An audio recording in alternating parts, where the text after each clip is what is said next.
सुसमाचार प्रचार निमंते ईश्वरଙ୍କ वाक्य और ज्ञानयुक्त मन सत्कर्म आचरण एवं धैर्य आवश्यक जहाँ लोक माने देखती और शुणती। आंभ मानक कर्म देखि लोक माने आंभ मानक स्वर्गस्थ पितांकर महिमा कीर्तन करुअछंती ना बिना परित्राण और कृष्णଙ୍କ बिना मृत्युवरण करुअछंती। आंभे माने पृथ्वीर लवण और आलोक होई पारुअछु कि? जीशुଙ୍କ मधुर वाक्य चला पथे साजे दीप आमरी चरण अलिभा आलोक देई जीवनर प्रतिपादे जीवनर प्रतिपादे बढ़ाए से सत्य पथे पथ प्रदर्शिका से जे पथ प्रदर्शिका पथ प्रदर्शिका पथ प्रदर्शिका। ଖ୍ରୀଷ୍ଟରେ ପ୍ରିୟ ଦର୍ଶକ ବନ୍ଧୁ, ପ୍ରଭୁ ଯୀଶୁ ଖ୍ରୀଷ୍ଟଙ୍କ ବହୁମୂଲ୍ୟ ନାମରେ ଆପଣଙ୍କୁ ନମସ୍କାର ଜଣାଇ ଆଜିର ପଥ ପ୍ରଦର୍ଶିକା କାର୍ଯ୍ୟକ୍ରମକୁ ସ୍ୱାଗତ କରୁଅଛି। ଗତ ପାଠରେ ଆମ୍ଭେମାନେ ଯାହା ଶିକ୍ଷା କଲୁ ବିଶ୍ୱାସ କରୁ ଆପଣମାନେ ସମସ୍ତେ ଉପକୃତ ହୋଇଥିବେ। ନିୟମିତ ଏ କାର୍ଯ୍ୟକ୍ରମ ଦେଖୁଥାନ୍ତୁ ଓ ଆମ୍ଭମାନଙ୍କ ସହିତ ଫୋନରେ ଯୋଗାଯୋଗ ଜାରି ରଖିଥାନ୍ତୁ। ପ୍ରଭୁ ନିଶ୍ଚୟ ଆଶୀର୍ବାଦ କରିବେ। ଆପଣମାନଙ୍କ ମଧ୍ୟରୁ ଯଦି କେହି ଏ ପର୍ଯ୍ୟନ୍ତ ଆମକୁ ଫୋନ୍ କରିପାରିନାହାନ୍ତି ତେବେ ଆଜି ଆମ ସହିତ ଯୋଗାଯୋଗ କରନ୍ତୁ। ଆମେ ଆପଣଙ୍କ ଫୋନ୍ କଲ୍ର ଅପେକ୍ଷାରେ ଅଛୁ। ଆପଣଙ୍କ ଫୋନ୍ କଲ୍ ଆମକୁ ଆପଣଙ୍କ ନିମନ୍ତେ ପ୍ରାର୍ଥନା କରିବାକୁ ଓ ଆପଣଙ୍କ ବିଷୟରେ ଅଧିକ ଜାଣିବାକୁ ସାହାଯ୍ୟ କରିବ। ଆଜି ପୁଣି ଥରେ ଏହି କାର୍ଯ୍ୟକ୍ରମ ମାଧ୍ୟମରେ ଆପଣଙ୍କ ସହିତ ସାକ୍ଷାତ କରିବାର ସୁଯୋଗ ପାଇଥିବାରୁ ପ୍ରଭୁଙ୍କୁ ଧନ୍ୟବାଦ ଦିଏ। ଈଶ୍ୱରଙ୍କ ବାକ୍ୟ ଯେପରି ଆପଣଙ୍କ ଜୀବନରେ ଏକ ଆଶ୍ଚର୍ଯ୍ୟ କାର୍ଯ୍ୟ କରିବ ଓ ଆପଣଙ୍କ ଜୀବନରେ ଏକ ଭିନ୍ନ ପରିବର୍ତ୍ତନ ଆଣିବ, ଏହା ହିଁ ଈଶ୍ୱରଙ୍କ ନିକଟରେ ଆମର ପ୍ରାର୍ଥନା ଓ ଇଚ୍ଛା। ପ୍ରଭୁଙ୍କଠାରେ ସମ୍ପୂର୍ଣ୍ଣ ବିଶ୍ୱାସ କରନ୍ତୁ। ଆଜି ଆମେ ଆଉ ଏକ ନୂତନ ବିଷୟରେ ଅଧ୍ୟୟନ କରିବା। ତାହା ହେଲା ହିତୋପଦେଶ 10 ପର୍ବ 5 ପଦରୁ 11 ପର୍ବ 1 ପଦରୁ 4 ପଦ ପର୍ଯ୍ୟନ୍ତ। ଆଜିର ଅଧ୍ୟାୟରେ ଜ୍ଞାନୀ ସଲୋମନ ବୁଦ୍ଧିମାନ, ମୂର୍ଖ, ଧାର୍ମିକ, ଦୁଷ୍ଟ, ସରଳାଚାରୀ, ବକ୍ରଗାମୀ, ଧନୀ, ଦରିଦ୍ର, ବିଶ୍ୱାସଘାତକତା ଏବଂ ନମ୍ରଶୀଳ ବ୍ୟକ୍ତିମାନଙ୍କ ଗୁଣ ଏବଂ ସେମାନଙ୍କ ଶେଷ ଦଶା ବା ଫଳ ବିଷୟ ଲିପିବଦ୍ଧ କରିଅଛନ୍ତି। ବିଶେଷତଃ ଧାର୍ମିକମାନଙ୍କ କର୍ମ ଏବଂ ଆଶୀର୍ବାଦ ଉପରେ ଅଧିକ ଗୁରୁତ୍ୱ ଦେଇଅଛନ୍ତି। ସେ କୁହନ୍ତି, ଧାର୍ମିକର ମସ୍ତକରେ ଆଶୀର୍ବାଦ ବର୍ତ୍ତେ, ତାହାର ସ୍ମରଣ ଧନ୍ୟ, ମୁଖ ଜୀବନରେ ନିର୍ଝର ସ୍ୱରୂପ, ପରିଶ୍ରମ ଜୀବନଜନକ, ଜିହ୍ୱା ମନୋନୀତ ରୂପାତୁଲ୍ୟ, ତାହା ଅନେକଙ୍କୁ ପ୍ରତିପାଳନ କରେ। ଧାର୍ମିକର ମନୋବାଞ୍ଛା ତାହାକୁ ଦିଆଯିବ, ଆଶା ଆନନ୍ଦଜନକ ହେବ, ସେ କେବେ ଘୁଞ୍ଚାଯିବ ନାହିଁ ଏବଂ ତାହାର ଧାର୍ମିକତା ତାହାକୁ ରକ୍ଷା କରିବ। ବୁଦ୍ଧିମାନ ବିଷୟରେ ସେ କହିଅଛନ୍ତି, ସେ ଗ୍ରୀଷ୍ମ କାଳରେ ଅର୍ଥାତ୍ ସମୟ ଥିବା ସମୟରେ ଖାଦ୍ୟ ସଞ୍ଚୟ କରି ରଖେ ଏବଂ ନିଜ ଅଷ୍ଟାଧରକୁ ଦମନ କରି ଜାଣେ। ଯେଉଁଠାରେ ଆବଶ୍ୟକ ସେଠାରେ ହିଁ ମୁହଁ ଖୋଲେ, କିନ୍ତୁ ଅଳସୁଆ ଶୋଇବାକୁ ଭଲ ପାଏ। ଯେପରି ଦାନ୍ତକୁ କଟୁ କଥା ଓ ଚକ୍ଷୁକୁ ଧୂଆଁ, ସେହିପରି ଅଳସୁଆର କାମ ଯାହା ଅନ୍ୟକୁ ଏବଂ ନିଜକୁ କଷ୍ଟ ଦିଏ। ସେ ଲଜ୍ଜାଜନକ ପୁତ୍ର, ଦୁଷ୍ଟ, ଅଜ୍ଞାନୀ, ନିର୍ବୋଧ ଓ ଅଧାର୍ମିକ ବିଷୟରେ ସଲୋମନ କୁହନ୍ତି, ସେମାନଙ୍କ ନାମ ପଚିଯିବ, ସେମାନଙ୍କ ହୃଦୟ ଅଳ୍ପ ମୂଲ୍ୟ, ସେମାନଙ୍କ ମୁଖ ଦୌରାତ୍ମ୍ୟ ଢାଙ୍କେ ଓ ଉପସ୍ଥିତ ବିନାଶ ସ୍ୱରୂପ। ସରଳାଚାରୀ ଏବଂ ସୁବିବେକୀମାନଙ୍କ ବିଷୟରେ ସଲୋମନ କୁହନ୍ତି, ସେମାନେ ନିର୍ଭୟରେ ଚାଲନ୍ତି, ସେମାନଙ୍କ ନିଜ ସରଳତା ସେମାନଙ୍କୁ ପଥ ଦେଖାଏ ଏବଂ ସେମାନଙ୍କ ଅଷ୍ଟରେ ଜ୍ଞାନ ଥାଏ। କିନ୍ତୁ ଯେଉଁମାନେ ବକ୍ରଗାମୀ, ସେମାନଙ୍କ କୁଟିଳ ବିଷୟ ସେମାନଙ୍କୁ ନାଶ କରିବ। ଆସନ୍ତୁ ଏହି ବିଷୟରେ ଅଧିକ ଶିକ୍ଷା କରିବା ପୂର୍ବରୁ ଗୋଟିଏ ଭକ୍ତିମୂଳକ ଗୀତ ଶୁଣିବା। ମୁଁ ଯେ ଅକ୍ଷମ ନୁହେଁ ସକ୍ଷମ କରିବାକୁ ସେବା ତୁମ,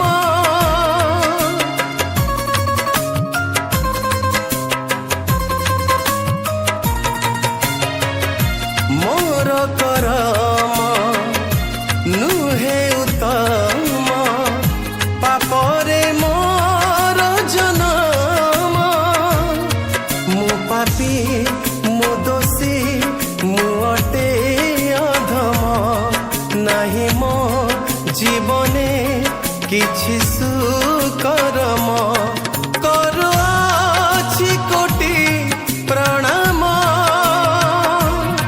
ଦିଅ ସେବା ଭକ୍ତିର ମନ, ଶୁଣ ଶୁଣ ମୋର କ୍ରନ୍ଦନ, ଆକୁଳେ ଡାକୁଛି ରାଜନ, ଶୁଣ ଶୁଣ ମୋର କ୍ରନ୍ଦନ, ଆକୁଳେ ଡାକୁଛି ରାଜନ।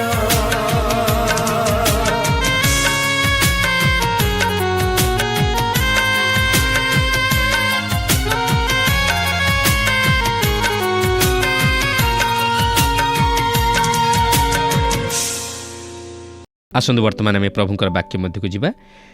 ଆଜି ଆମେ ହିତୋପଦେଶ 10 ପର୍ବର 5 ପଦରୁ ଆରମ୍ଭ କରି 11 ପର୍ବର 4 ପଦ ପର୍ଯ୍ୟନ୍ତ ଅଧ୍ୟୟନ କରିବା ନିମନ୍ତେ ଯିବା। ତେବେ ଦେଖନ୍ତୁ, ଏହି 10 ପର୍ବର 5 ପଦରେ ଏହିପରି ଲେଖା ଅଛି, ଗ୍ରୀଷ୍ମ କାଳରେ ଯେ ସଞ୍ଚୟ କରେ ସେ ବୁଦ୍ଧିମାନ ପୁତ୍ର, ମାତ୍ର ଫସଲ ସମୟରେ ଯିଏ ନିଦ୍ରିତ ଥାଏ ସେହି ପୁତ୍ର ଲଜ୍ଜାଜନକ। ଏଠି ଆମେ ଦେଖୁଛୁ ଯେ ସୁଯୋଗର ସଦ୍ବ୍ୟବହାର କରିବା ଉଚିତ। ଏଠାରେ ଆଉ ଏକ ତୁଳନାତ୍ମକ ବୈଷମ୍ୟତାର ହିତୋପଦେଶକୁ ଆମେ ଲକ୍ଷ୍ୟ କରୁଅଛୁ। ଏଠାରେ ଯାହାକୁ ବୁଦ୍ଧିମାନ ପୁତ୍ର ବୋଲି କୁହାଯାଏ ସେ ଗ୍ରୀଷ୍ମ କାଳରେ ଆହାର ସଞ୍ଚୟ କରେ, ଯାହାକୁ ଅଳସୁଆ ବୋଲି କୁହାଯାଏ ସେ ଅମଳ ସମୟରେ ଶୋଇ ରୁହେ। ସେ ହେଉଛି ଜଣେ ଯେ କି କର୍ମ କରିବାକୁ ବା ପରିଶ୍ରମ କରିବାକୁ ଚାହେଁ ନାହିଁ। ମୋର ପ୍ରିୟ ବନ୍ଧୁ, ଆପଣ ଜାଣି ରଖିବା ଆବଶ୍ୟକ ଯେ ଈଶ୍ୱର ଆପଣଙ୍କୁ ତାଲିମ ଦେବା ପାଇଁ ଚାହାନ୍ତି ଓ ଶିକ୍ଷା ଦେବା ପାଇଁ ଚାହାନ୍ତି। ମୋର ଜଣେ ବନ୍ଧୁ ଯେତେବେଳେ ସେ ଯୁବକ ଥିଲେ, ସେତେବେଳେ ସେ ଏକ ମଣ୍ଡଳୀରେ ପାଳକ ଭାବେ କାର୍ଯ୍ୟ କରୁଥିଲେ, କିନ୍ତୁ ସେ ସେତିକିରେ ସନ୍ତୁଷ୍ଟ ନଥିଲେ। ସେ ସେଠାରେ ଯାହା କରୁଥିଲେ ତାହାଠାରୁ ଅଧିକ କିଛି ଈଶ୍ୱରଙ୍କ ନିମନ୍ତେ କରିବା ପାଇଁ ଚାହିଁଲେ। ତାହାଙ୍କର ଅତି ଚମତ୍କାର ସ୍ତ୍ରୀ ଥିଲେ, ଯିଏକି ତାହାଙ୍କୁ ଈଶ୍ୱରଙ୍କ ବାକ୍ୟ ଭଲ ଭାବେ ଅଧ୍ୟୟନ କରି ତହିଁରେ ଦକ୍ଷତା ହାସଲ କରିବା ନିମନ୍ତେ ତାହାଙ୍କୁ ଉତ୍ସାହିତ କଲେ ଓ ଡକ୍ଟର ଡିଗ୍ରୀ ହାସଲ କରିବା ନିମନ୍ତେ ତାହାଙ୍କୁ ସୁଯୋଗ ଦେଲେ। ଆଉ ମୋର ବନ୍ଧୁ ଜଣକ ସୁଯୋଗର ସଦ୍ବ୍ୟବହାର କରି ସେହି ଅଧ୍ୟୟନ ସମାପ୍ତ କଲେ। ଏହାପରେ ସେ ଏକ ବଡ଼ ମଣ୍ଡଳୀରେ ପାଳକତ୍ୱ କାର୍ଯ୍ୟ କରିବା ସହିତ ରେଡ଼ିଓ ମାଧ୍ୟମରେ ଓ ସଭା ପ୍ରଭୃତିରେ ପ୍ରଚାର କାର୍ଯ୍ୟରେ ବ୍ୟସ୍ତ ରହୁଥିଲେ। ତାଙ୍କର ଏହିପରି କାର୍ଯ୍ୟବ୍ୟସ୍ତତାର ଜୀବନକୁ ଦେଖି ଜଣେ ତାହାଙ୍କୁ ପ୍ରଶ୍ନ କଲେ, ଆପଣ ସବୁ ସମୟରେ ବ୍ୟସ୍ତ ରହୁଛନ୍ତି, ତେବେ ଆପଣ କେତେବେଳେ ନିଜକୁ ପ୍ରସ୍ତୁତ କରିବା ନିମନ୍ତେ ସମୟ ପାଉଛନ୍ତି? ତେବେ ତହିଁର ଉତ୍ତର ଦେବାକୁ ଯାଇ ସେ ତାହାଙ୍କୁ କହିଲେ, ମୁଁ 5 ବର୍ଷ ବାଇବଲ ଅଧ୍ୟୟନ କରିବା ନିମନ୍ତେ ସମୟ ପାଇଥିଲି ଓ ମୁଁ ସେହି ସମୟର ସଦୁପଯୋଗ କରିଥିଲି। ଆଉ ଦିନ ଆସିଲା, ଈଶ୍ୱର ସେହି ପ୍ରସ୍ତୁତିକୁ ବ୍ୟବହାର କରିବା ନିମନ୍ତେ ମୋତେ ସୁଯୋଗ ଦେଲେ। ଆଜି ମୁଁ ଯେକୌଣସି ଯୁବକଙ୍କୁ କହିବାକୁ ଚାହେଁ ଯେ କି ଈଶ୍ୱରଙ୍କ ଦ୍ୱାରା ବ୍ୟବହୃତ ହେବାକୁ ଚାହାନ୍ତି, ନିଜକୁ ପ୍ରସ୍ତୁତ କରିବା ନିମନ୍ତେ ଆରମ୍ଭ କରନ୍ତୁ। ମନେ ରଖନ୍ତୁ, ଯିଏ ଗ୍ରୀଷ୍ମ କାଳରେ ଆହାର ସଞ୍ଚୟ କରେ ସେ ବୁଦ୍ଧିମାନ ପୁତ୍ର। ହିତୋପଦେଶ ପୁସ୍ତକରେ ଏହି ସମସ୍ତ ଉକ୍ତିଗୁଡ଼ିକ ଅତି ଚମତ୍କାର। ଏହି ଉକ୍ତିଗୁଡ଼ିକ ଅତି ସତ୍ୟ ଓ ଏହା ଆପଣଙ୍କୁ ଏହି ଜଗତରେ ଈଶ୍ୱରଙ୍କ ସନ୍ତୋଷଜନକ ଜୀବନଯାପନ କରିବା ନିମନ୍ତେ ସମର୍ଥ କରାଇବ। ଯଦି ସେହିସବୁ ଆପଣଙ୍କ ନିମନ୍ତେ କାର୍ଯ୍ୟକାରୀ ହୋଇପାରୁନାହିଁ ତାହେଲେ ତାହାର ଅର୍ଥ ନୁହେଁ ଯେ ସେହିସବୁରେ କିଛି ତ୍ରୁଟି ରହିଅଛି, ମାତ୍ର ତ୍ରୁଟି ରହିଅଛି ଆପଣଙ୍କ ହୃଦୟରେ। ତେଣୁ ଯେଉଁ ସମୟରେ କର୍ମ କରିବା ଉଚିତ ଆମେ ତାହା କରିବା ଆବଶ୍ୟକ ଓ ଯେଉଁ ସମୟରେ ବିଶ୍ରାମ କରିବା କଥା ଆମେ ବିଶ୍ରାମ କରିବା ଆବଶ୍ୟକ। କିନ୍ତୁ ମୂର୍ଖ ତାହା କରେ ନାହିଁ। ଯେ ଅଳସୁଆ ସେ ଫସଲ ସମୟରେ ନିଦ୍ରିତ ଥାଏ। ସେ ହେଉଛି ଜଣେ ଯେ କି ତାହାର କର୍ତ୍ତବ୍ୟ ସମ୍ପାଦନ କରିପାରେ ନାହିଁ। ମାତ୍ର ଯେ ବୁଦ୍ଧିମାନ ସେ ଗ୍ରୀଷ୍ମକାଳରେ ସଞ୍ଚୟ କରେ, ଅର୍ଥାତ୍ ସେ ସମୟ ଥାଉଁ ଥାଉଁ ସୁଯୋଗର ସଦ୍ବ୍ୟବହାର କରି ପୂର୍ବରୁ ପ୍ରସ୍ତୁତ ହୋଇ ରହିଥାଏ ଓ ଉପଯୁକ୍ତ ସମୟରେ ତାହାର କାର୍ଯ୍ୟ ସମ୍ପାଦନ କରେ। ଏହାପରେ 10 ପର୍ବର 6 ପଦରେ ଲେଖା ଅଛି, ଧାର୍ମିକର ମସ୍ତକରେ ଆଶୀର୍ବାଦ ବର୍ତ୍ତଇ, ମାତ୍ର ଦୁଷ୍ଟର ମୁଖ ଦୌରାତ୍ମ୍ୟ ଢାଙ୍କେ। ଏଠାରେ ଆମେ ପୁରାତନ ନିୟମର 2ଟି ଚରିତ୍ରକୁ ଲକ୍ଷ୍ୟ କରିବାକୁ ପାରୁ। ସାମୁଏଲ ଯେ କି ଆଶୀର୍ବାଦର ଅଧିକାରୀ ହେଲେ, ମାତ୍ର ସାଉଲ ଅଭିଶାପର ପାତ୍ର ହେଲେ। ଆସନ୍ତୁ ଏହାପରେ 10 ପର୍ବର 7 ପଦରୁ 32 ପଦ ମଧ୍ୟରେ ଆମେ ଅଧ୍ୟୟନ କରି ଆଲୋଚନା କରି ଦେଖିବା। ଦେଖନ୍ତୁ 10 ପର୍ବର 7 ଓ 8 ପଦରେ ଲେଖା ଅଛି, ଧାର୍ମିକର ସ୍ମରଣ ଧନ୍ୟ, ମାତ୍ର ଦୁଷ୍ଟର ନାମ ପଚିଯିବ। ଯେ ଅନ୍ତଃକରଣରେ ଜ୍ଞାନୀ ସେ ଆଜ୍ଞା ଗ୍ରହଣ କରିବ, ମାତ୍ର ଅଜ୍ଞାନ ବକୁଆ ପତିତ ହେବ। ଏଠାରେ ବକୁଆର ଅର୍ଥ ହେଉଛି ଜଣେ ଯେ କି ସଦାସର୍ବଦା କଥା କହେ। ସେ ନିଜର ଅହମିକାରେ ଜ୍ଞାନୀ ଅଟେ, ମାତ୍ର ତହିଁର ପରିବର୍ତ୍ତେ ଜ୍ଞାନୀ ଆଜ୍ଞା ସବୁ ଗ୍ରହଣ କରେ। ଆପଣଙ୍କର ମନେଥିବ ନବୁଖଦ୍ନେଚ୍ଛର ନାମକ ଜଣେ ରାଜା ଥିଲେ, ଯେ କି ଦାନିଏଲଙ୍କର ପରାମର୍ଶକୁ ଶୁଣିଲେ ଓ ସମୃଦ୍ଧିଶାଳୀ ହେଲେ। ସେହିପରି ବେଲଶସ୍ସର ନାମରେ ଆଉ ଜଣେ ରାଜା ଥିଲେ, ସେ ଜଣେ ମୂର୍ଖ ଥିଲେ। ଏକ ରାତ୍ରିର ଏକ ରାଜକୀୟ ମହାଭୋଜ ତାହାଙ୍କ ଜୀବନ ଓ ରାଜତ୍ୱର ପରିସମାପ୍ତି ଘଟାଇଲା, ଯାହାକି ଦାନିଏଲ 5 ପର୍ବରେ ଆମେ ଲକ୍ଷ୍ୟ କରିବାକୁ ପାରୁ। 10 ପର୍ବର 9 ପଦରେ ଲେଖା ଅଛି, ସରଳାଚାରୀ ନିର୍ଭୟରେ ଚାଲଏ, ମାତ୍ର ବକ୍ରଗାମୀ ଜଣାପଡ଼ିବ। ଏହା ଆଜି ଆମର ହିତୋପଦେଶରେ ପ୍ରକାଶ କରାଯାଇଅଛି, କାରଣ ସାଧୁତା ହେଉଛି ସବୁଠାରୁ ଉତ୍ତମ ବିଷୟ। 10 ପଦରେ ଲେଖା ଅଛି, ଯେ ଆଖିରେ ଠାର ମାରଇ ସେ ଦୁଃଖ ଜନ୍ମାଏ, ପୁଣି ଅଜ୍ଞାନ ବକୁଆ ପତିତ ହେବ। ଏଠାରେ ଆମେ କିଛି ବିଷୟ ଲକ୍ଷ୍ୟ କରୁଅଛୁ ଯାହାକି ଅତି ଚମତ୍କାର। ଚକ୍ଷୁ ଓ ମୁଖ ଏକମତ ହେବା ଉଚିତ। ଆପଣ ଯେତେବେଳେ ଜଣେ ମନୁଷ୍ୟକୁ କଥା କହିବାର ଓ ଆଖିମିଟ୍ କରିବାର ଦେଖନ୍ତି, ଏହାର ଅର୍ଥ ହେଉଛି ସେ କ'ଣ କହନ୍ତି ତାହା ବୁଝନ୍ତି ନାହିଁ। ତାଙ୍କର ମୁଖ ଓ ମନ ବା ଚିନ୍ତାଧାରା ସମାନ ନୁହେଁ। ଯେତେବେଳେ ସେମାନେ ଏକମତ ନ ହୁଅନ୍ତି ସେତେବେଳେ ଏହା ମହା ଦୁଃଖର କାରଣ ହୁଏ। ଏହି ପଦଟି କାହା ଜୀବନ ସହିତ ଖାପ ଖାଏ? ଜିହୁଦା ବିଷୟରେ କ'ଣ କୁହାଯାଇପାରେ? ଜିହୁଦାର ଚୁମ୍ବନ ପ୍ରକୃତରେ ଏକ ପ୍ରତାରଣାର ଚୁମ୍ବନ ଥିଲା। ଯୀଶୁଙ୍କୁ ଶତ୍ରୁ ହସ୍ତରେ ଧରାଇ ଦେବାର ଚୁମ୍ବନ ଥିଲା। ଚୁମ୍ବନଟି ସ୍ନେହକୁ ବୁଝାଏ, କିନ୍ତୁ ଏହା ପ୍ରକୃତିରେ ତାହାଙ୍କର ଚୁମ୍ବନ ଦ୍ୱାରା ପ୍ରକାଶ ପାଇନଥିଲା। କେବଳ ତାହାଙ୍କ ନିମନ୍ତେ ସେହି ଚୁମ୍ବନର ଅର୍ଥ ସେପରି ନଥିଲା। 10 ପର୍ବର 13 ପଦରେ ଲେଖା ଅଛି, ସୁବିବେକୀର ଓଷ୍ଠରେ ଜ୍ଞାନ ଥାଏ, ମାତ୍ର ନିର୍ବୋଧର ପିଠି ପାଇଁ ବାଡ଼ି।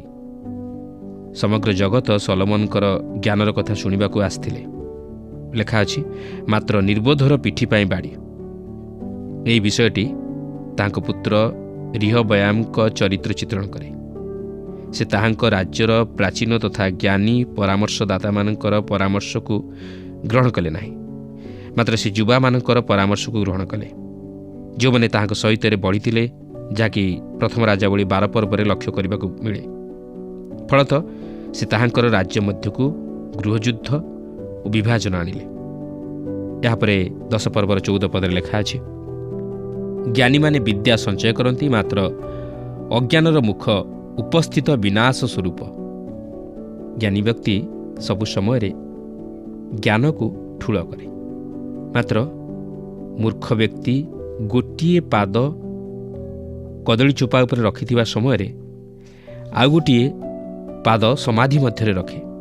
ଏହାର ପରିଣାମ କ'ଣ ହେବ ତାହା ଆପଣ ବୁଝିପାରୁଥିବେ।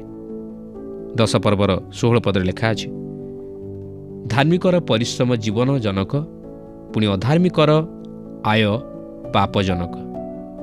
ଏହି ହିତୋପଦେଶଟି କଇନ ଓ ହେବଲ ବିଷୟ ନେଇ ମୋତେ ସ୍ମରଣ କରାଇଦିଏ। ଯେତେବେଳେ ହିତୋପଦେଶ କହେ ଧାର୍ମିକର ପରିଶ୍ରମ ଜୀବନଜନକ, ଏହା ହେଉଛି ଈଶ୍ୱରଙ୍କ ସହିତ ସହଭାଗିତାର ବିଷୟ। କାରଣ ହେବଲ ଜଣେ ଉଦ୍ଧାରପ୍ରାପ୍ତ ବ୍ୟକ୍ତି ଥିଲେ, କିନ୍ତୁ ଅଧାର୍ମିକତାର ଆୟ ପାପଜନକ। ଏହା କଇନକୁ ଉପସ୍ଥାପିତ କରେ, କାରଣ ତାହାର କାର୍ଯ୍ୟ ପାପଜନକ ଥିଲା। 10 ପର୍ବର 17 ପଦରେ ଲେଖା ଅଛି, ଉପଦେଶ ଯେ ମାନଇ ସେ ଜୀବନ ପଥରେ ଚାଲଇ, ମାତ୍ର ଯେ ଅନୁଯୋଗ ତ୍ୟାଗ କରଇ ସେ ଭ୍ରାନ୍ତ ହୁଅଇ। ଏହା ଦାଉଦଙ୍କ ପୁତ୍ର ଅବସାଲମ ପ୍ରତି ପ୍ରଯୁଜ୍ୟ। ସେ ଅନୁଯୋଗ ତ୍ୟାଗ କଲେ। ସେ ତାଙ୍କର ପିତାଙ୍କଠାରୁ ରାଜ୍ୟ ଅଧିକାର କରିବା ନିମନ୍ତେ ଚେଷ୍ଟା କରିବା ଦ୍ୱାରା ଏକ ମସ୍ତ ବଡ଼ ଭୁଲ କଲେ। 18 ପଦରେ ଲେଖା ଅଛି, ବହୁ ବାକ୍ୟରେ ଅଧର୍ମର ଅଭାବ ନଥାଏ, ମାତ୍ର ଯେ ଆପଣା ଓଷ୍ଠାଧରକୁ ଦମନ କରେ ସେ ବୁଦ୍ଧିମାନ। ଆପଣଙ୍କର ବନ୍ଧୁ ବୋଲି ଜଣେ ଆପଣଙ୍କୁ ଛଳନା କରିବା କେତେ ଭୟଙ୍କର ବିଷୟ, ଯାହାକୁ ଆପଣ ପରେ ଜାଣିବାକୁ ପାରନ୍ତି ଯେ ସେ ପ୍ରକୃତିରେ ଆପଣଙ୍କର ଜଣେ ଶତ୍ରୁ। ସେହି ବ୍ୟକ୍ତି ପ୍ରକୃତିରେ ଜଣେ ମୂର୍ଖ। କିଛି ସମୟ ପରେ ଆପଣ ତାହାକୁ ଧରିପାରନ୍ତି ଯେ କେହି ଅପବାଦ ରଟନା କରଇ ସେ ମଧ୍ୟ ଏକ ମୂର୍ଖ। ଏହି ବିଷୟ ନେଇ ଈଶ୍ୱର ଏକ ନିର୍ଦ୍ଦିଷ୍ଟ ଆଜ୍ଞା ପ୍ରଦାନ କରିଅଛନ୍ତି।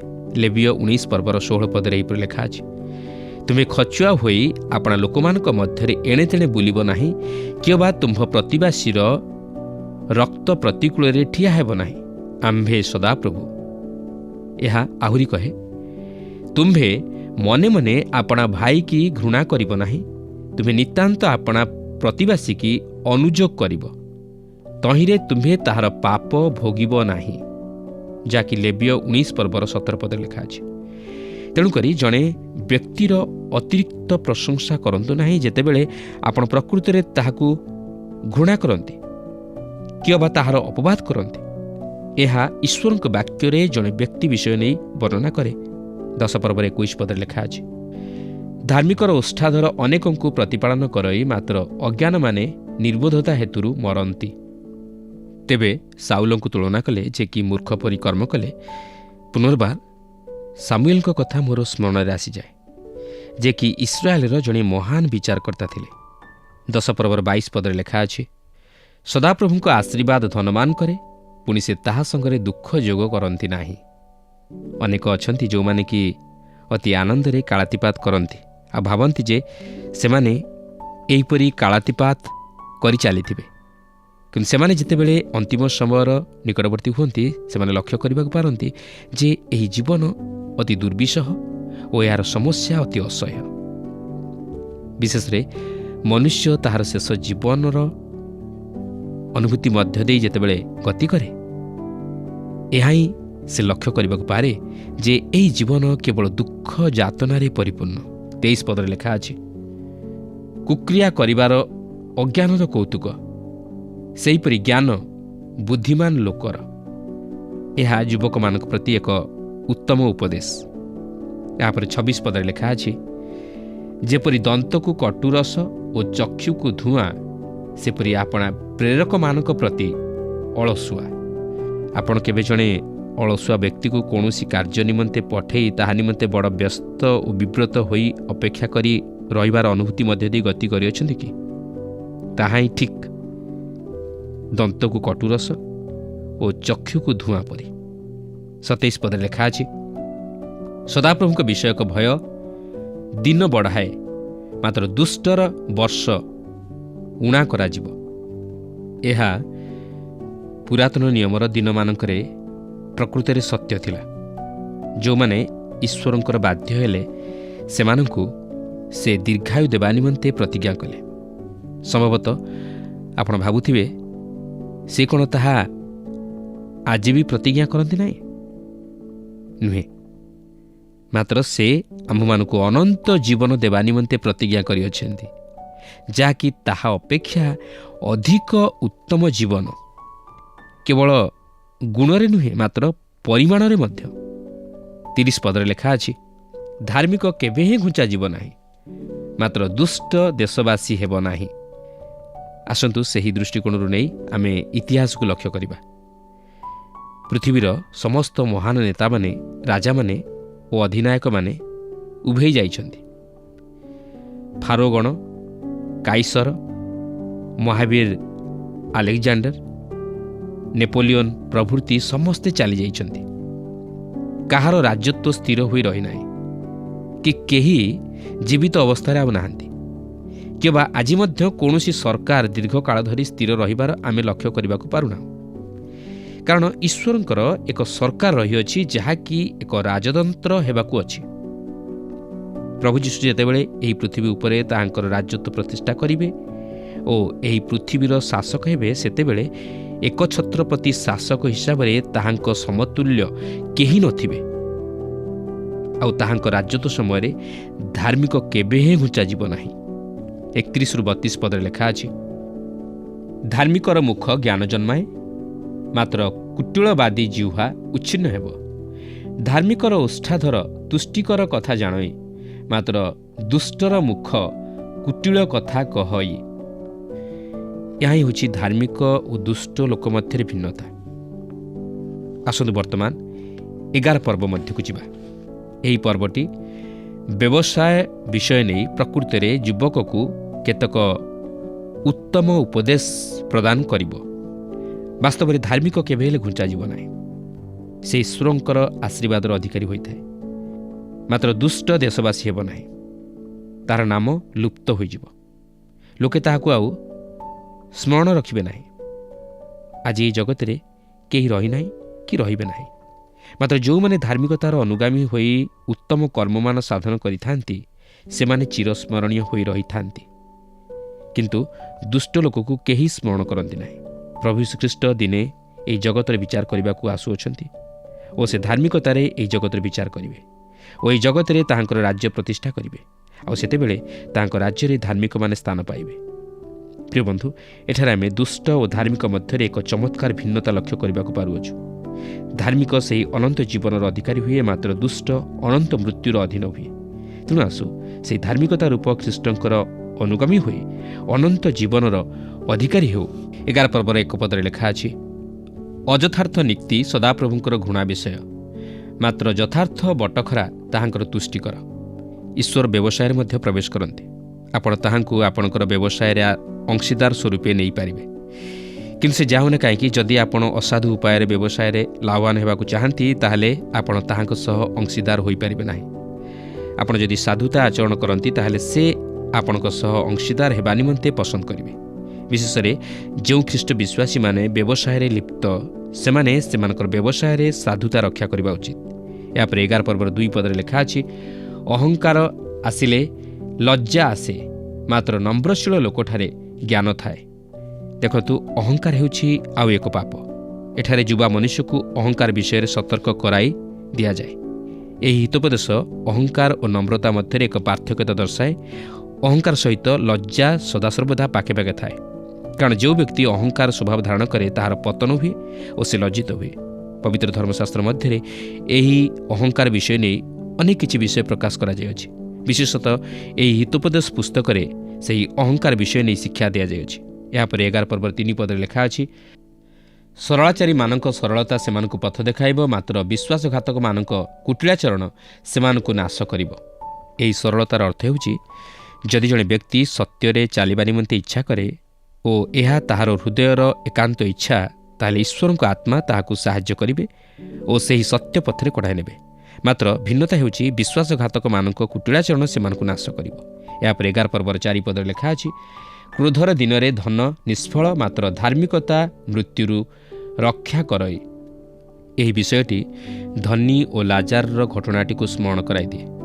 ଈଶ୍ୱରଙ୍କର କ୍ରୋଧର ଦିନ ଯେତେବେଳେ ଆସି ଉପସ୍ଥିତ ହେଲା, ସେତେବେଳେ ଧନୀର ଧନ ତାହାର ଜୀବନକୁ ରକ୍ଷା କରିପାରିନଥିଲା, ମାତ୍ର ସେହି ଦରିଦ୍ର ଲାଜାରର ଧାର୍ମିକତା ତାହାକୁ ରକ୍ଷା କଲା। ଏହା ତାହାକୁ ସିଧାସଳଖ ଅବ୍ରାହମଙ୍କ କୋଳକୁ ନେଇଗଲା। ପ୍ରିୟ ବନ୍ଧୁ, ଧନ ଉପାର୍ଜନ କରିବା କିଛି ଭୁଲ ନୁହେଁ, ମାତ୍ର ଯେଉଁମାନେ ତହିଁ ଉପରେ କେବଳ ନିର୍ଭର କରନ୍ତି ଓ ଧନକୁ ନିଜର ବଳ ସ୍ୱରୂପ କରନ୍ତି, ସେମାନେ ଭୁଲ କରନ୍ତି। ଏହି ଜଗତରେ ଆପଣ ଧନ ଦ୍ୱାରା ସବୁକିଛି କିଣିପାରିବେ, ମାତ୍ର ସେହି ପର ଜଗତରୁ କିଛି କିଣିପାରିବେ ନାହିଁ। ଆପଣ ସେହି ଅନନ୍ତ ଜୀବନ କିଣିପାରିବେ ନାହିଁ।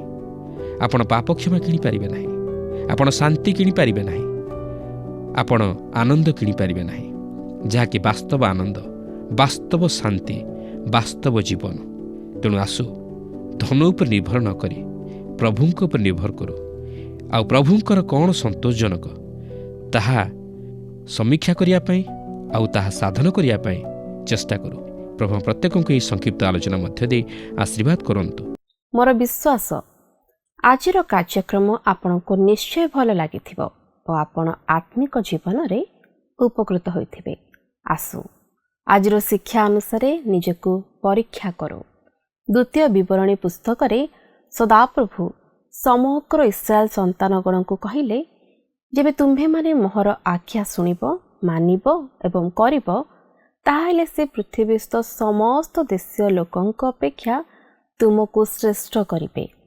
କିନ୍ତୁ ଯଦି ନ ଶୁଣିବ, ତେବେ ଅଭିଶାପ ତୁମ ଉପରେ ବର୍ତ୍ତିବ ଓ ତୁମ୍ଭ ସଙ୍ଗେ ଚାଲିବ ଏବଂ ସମସ୍ତ ବିଷୟ ଶାପଗ୍ରସ୍ତ ହେବ। ପ୍ରିୟ ଭାଇ ଭଉଣୀମାନେ, ସମାନ ବିଷୟ ସେ ଆମ୍ଭମାନଙ୍କୁ ମଧ୍ୟ କହୁଅଛନ୍ତି। ଆମ୍ଭର ଆଜିର ନିର୍ଣ୍ଣୟ କାଲିର ବିଷୟ ଉପରେ ପ୍ରଭାବ ପକାଇବ। ସଲୋମନ କୁହନ୍ତି, ସଦାପ୍ରଭୁଙ୍କ ଆଶୀର୍ବାଦ ଧନବାନ କରେ, ପୁଣି ସେ ତାହା ସଙ୍ଗେ ଦୁଃଖ ଯୋଗ କରନ୍ତି ନାହିଁ। ଆଜି ଆମେ କେଉଁ ପଥ ମନୋନୀତ କରିବା? ଜୀବନର ପଥ ନା ମୃତ୍ୟୁର ପଥ? ଜୀବନର ପଥ, ଯାହାକି ଆମେ ସଦାପ୍ରଭୁଙ୍କ ପଥ ମଧ୍ୟ କହିପାରିବା, ତା ଆମ୍ଭ ପ୍ରତି ଦୃଢ଼ ଓ ଆଶ୍ରୟର ଗଡ଼ ହୋଇପାରିବ, କିନ୍ତୁ ଅନ୍ୟମାନଙ୍କ ପ୍ରତି ତାହା ବିନାଶଜନକ ହେବ। ଆଜି ତ ଆମ ସମୟ ଶେଷ ହେଲାଣି। ଫୋନ୍ ମାଧ୍ୟମରେ ଓ ଏହି କାର୍ଯ୍ୟକ୍ରମ ମାଧ୍ୟମରେ ଆମ ସହିତ ଯୋଡ଼ି ହୋଇ ରୁହନ୍ତୁ। ଆପଣଙ୍କଠାରୁ ବିଦାୟ ନେବା ପୂର୍ବରୁ ଆସନ୍ତୁ ପ୍ରାର୍ଥନା କରିବା। ପ୍ରିୟ ଅତ୍ୟନ୍ତ ଦୟାଳୁ ପ୍ରେମିକ ଈଶ୍ୱର, ହଁ ପ୍ରଭୁ, ପୁନର୍ବାର ପ୍ରଭୁ ତୁମ ନିକଟରେ ପ୍ରତ୍ୟେକ ଜଣଙ୍କୁ ରଖୁଅଛି। ତୁମେ ଆଜି ଆମମାନଙ୍କୁ ଯେଉଁ ଶିକ୍ଷା ଦେଇଅଛ, ଯେଭଳି ଭାବରେ ଆମ ପ୍ରତ୍ୟେକଙ୍କ ଜୀବନରେ କାର୍ଯ୍ୟକାରୀ ହୋଇପାରିବ, ତୁମେ ସେହିପରି ମୋ ପ୍ରତ୍ୟେକ ଜଣଙ୍କୁ ତୁମେ ଆଶୀର୍ବାଦ କର। ହଁ ପ୍ରଭୁ, ତୁମେ ଆଜି ଯେଉଁ ଆମମାନଙ୍କୁ ଶିକ୍ଷା ଦେଇଅଛ, ଯେଭଳି ଭାବରେ ହଁ ପ୍ରଭୁ ନିଜେ ନିଜକୁ ପ୍ରଭୁ ତୁମଠାରେ ସମର୍ପଣ କରିପାରିବୁ। ହଁ ପ୍ରଭୁ, ତୁମ ବାକ୍ୟ କୁହେ ପ୍ରଭୁ ଯେଭଳି ଭାବରେ ଧାର୍ମିକ ଭାବରେ ନିଜ ଜୀବନକୁ ଅତିବାହିତ କରିପାରିବୁ। ତୁମେ ସେହିପରି ଆମମାନଙ୍କୁ ପ୍ରତ୍ୟେକ ଜଣଙ୍କୁ ସାହାଯ୍ୟ ପ୍ରଦାନ କର। ପ୍ରିୟ ପ୍ରେମିକ ଈଶ୍ୱର, ତୁମର ଅନ୍ତିମ କାଳ ପାଖେଇ ଆସିଲାଣି। ଆମେ ନିଜେ ନିଜକୁ ପ୍ରଭୁ ଯେଭଳି ଭାବରେ ପ୍ରସ୍ତୁତତାର ଜୀବନ କାଟିପାରିବୁ, ତୁମେ ସେହିପରି ମୋ ପ୍ରତ୍ୟେକ ଜଣଙ୍କୁ ସାହାଯ୍ୟ କର। ହଁ ପ୍ରଭୁ, ପ୍ରତ୍ୟେକ ଜଣଙ୍କର କିଛି ନା କିଛି ସମସ୍ୟା ରହିଅଛି। ତୁମେ ଜାଣୁଅଛ ସମସ୍ତଙ୍କର ସମସ୍ୟାକୁ ତୁମେ ସମାଧାନ କର। ପ୍ରତ୍ୟେକ ଜଣଙ୍କର ପ୍ରଭୁ ତୁମେ ପ୍ରାର୍ଥନା ନିବେଦନକୁ ଶୁଣ ପ୍ରଭୁ ଓ ଉତ୍ତରକୁ ଦିଅ। ପ୍ରତ୍ୟେକ ଜଣ ପ୍ରଭୁ ତୁମଠାରେ ହିଁ ନିର୍ଭର କରିଅଛନ୍ତି। ପ୍ରତ୍ୟେକ ଜଣଙ୍କୁ ପ୍ରଭୁ ସେମାନଙ୍କର ଦାନ ଅନୁସାରେ ପ୍ରଭୁ ସେମାନଙ୍କୁ ତୁମେ ଆଶୀର୍ବାଦରେ ପରିପୂର୍ଣ୍ଣ କର। ପ୍ରଭୁ ତୁମେ ଏତେବେଳେ ପ୍ରାର୍ଥନାକୁ ଶୁଣିଅଛ ଏବଂ ଉତ୍ତରକୁ ଦେଇଅଛ ବୋଲି ବିଶ୍ୱାସ କରି ପ୍ରଭୁ ଯୀଶୁଖ୍ରୀଷ୍ଟଙ୍କ ନାମରେ ମାଗୁଅଛି, ଆମେନ୍। ଗତ ପ୍ରଶ୍ନର ଉତ୍ତରଟି ହେଲା ଡି ଧାର୍ମିକ। ଆଜିର ପ୍ରଶ୍ନଟି ହେଲା କାହାର ଆୟ ପାପଜନକ? ଏ ଧାର୍ମିକ, ବି ଅଧାର୍ମିକ, ସି ସାଧୁ, ଡି ନମ୍ର।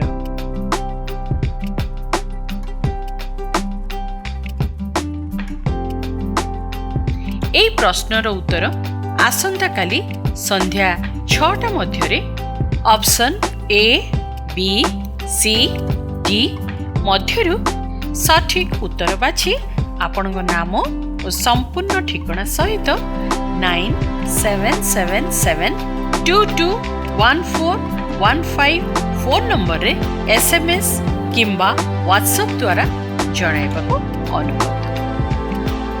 ଯଦି ଆପଣଙ୍କୁ ଆମ କାର୍ଯ୍ୟକ୍ରମ ଭଲ ଲାଗୁଛି, ତେବେ 044490812996ରେ ମିସ୍ଡ କଲ୍ ଦେଇ ବିଜୟୀ ହୋଇପାରିବେ। ଗତ ସପ୍ତାହର ବିଜୟ ଦର୍ଶକ ବନ୍ଧୁ ହେଲେ କଳାହାଣ୍ଡିରୁ ବିଶ୍ୱରଞ୍ଜନ ନାୟକ ଓ ପରିବାର।